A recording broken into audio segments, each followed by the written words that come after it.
like how long have you lived in the area? Okay, in this area, 9 years, almost 9 years, but I'm a native. Have you seen any changes over the past of how it's looked or how has it changed? Well, I'm a native of the city of 50 years, and I didn't used to come here when I was younger because of the reputation. It was originally Irish neighborhood, but that was like many years ago. And then when the Latin surge started, from what I remember, there were parts that were cool, parts you had to be careful, parts you just could not go. And I wasn't allowed to go. I wasn't allowed to basically I wasn't allowed to come down here.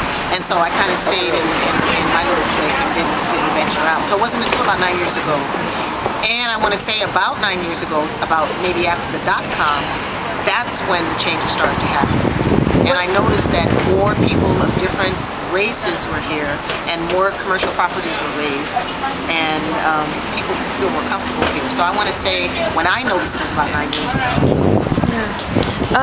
So how do you think that like things have changed for the better around here or for the worse? Well, I come from a different generation where everybody was pretty much it was very familial, very community oriented. I mean, I guess I can say that.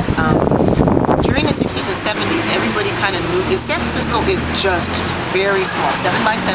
It's a postage stamp on top of the Pacific Ocean. So you can't go anywhere without people knowing you. But during the time that I grew up, it was really that effect. I mean, everybody knew everybody.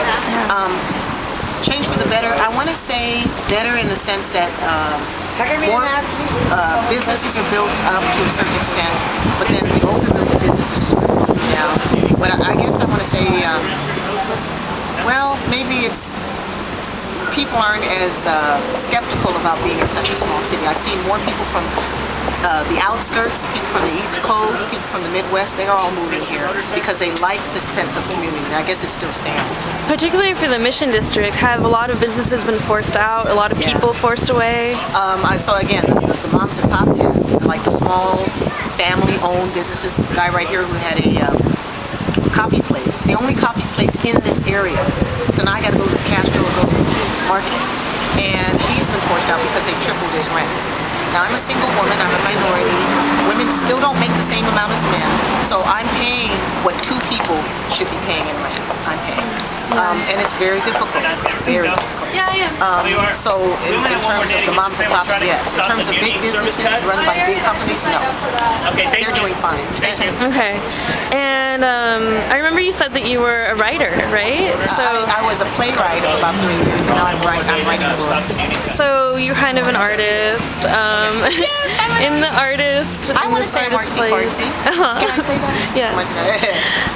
What have you seen with the artist population in the Mission District? What changes? Well, again,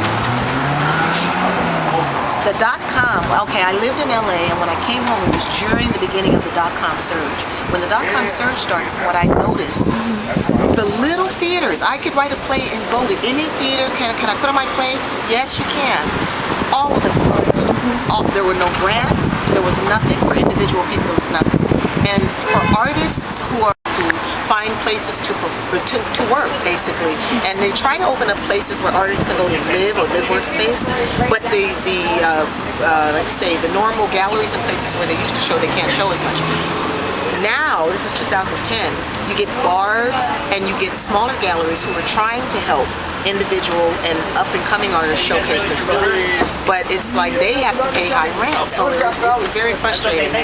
Very frustrating for independent artists to actually showcase their stuff if they're not piggybacking on a company, something like that. Are you sad about, like, do you think there might be a loss of culture in this particular Mission District that may have attracted the artists to come here in the first place? Well, I think what attracted people here was throwbacks from the 60s and 70s. Sort of free-spirited, sort of liberal, maybe very liberal sense of lifestyle. So a lot of people come here to feel free. They can be very free and open, whether they're artists, people, gay people come. I know people from like the Midwest, Bible Belt, they come here, they're gay, and they feel very comfortable. Not just because they feel this is a gay mecca, but because there's also a freedom of expression. You can look anywhere you want.